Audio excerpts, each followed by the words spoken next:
আসসালামু আলাইকুম। আমার বাবা আমার কাছে অনেকদিন পর আসছিল। আজকে আমার বাবা আমার কাছে নাই। আমার বাবার সাথে অন্যায় করা হয়েছে।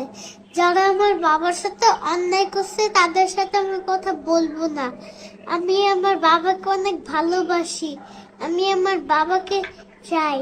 আমার বাবাকে হচ্ছে ফিরিয়ে দাও। আরে বাপে ভূতের দ্বারা অনেকদিন পরে আইছে, তাও আবার বাপেরে পুলিশে ধরে লয়ে গেছে।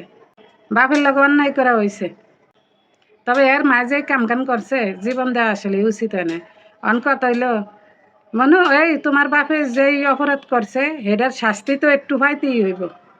তুমি ধৈর্য ধরে, ইনশাল্লাহ তোমার আব্বু তোমার দ্বারা আয়া পারবো। অন কথা হইলে, এই কোন কোন হারামজাদা কে রে? তুই কে এয়ারে যে কথাগুলো শিখাই দিলি? হ্যাঁ, এরে শিখাই দিছ কি লেগে? এনি সে আলবির ভাই নাইলে আলবির মা বাপে এ কেউ না কেউ এরে কথা এগুলো হিয়াই দিছে। হ্যাঁ, এলে তো ফেলেন এর মুখ দিয়া এত স্পষ্ট এই কথাগুন বাইরানোর কথাই না। দেখছেন তামসা সামনে খারে খারে এরে এডি হিয়াই দিছে, যাতে এর কথায় মন গলে মানুষের এই আলবিরে যে মাফ করে দেয়।